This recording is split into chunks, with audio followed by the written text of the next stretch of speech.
باذنجان مشوي على النار ومتوم بكل الفخار. يلا نحضره سوا. رح جهز الموقدي.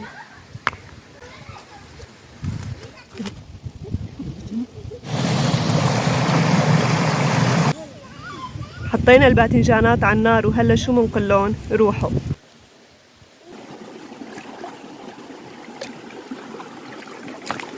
وهلا منبلش نقشره بهي الطريقة.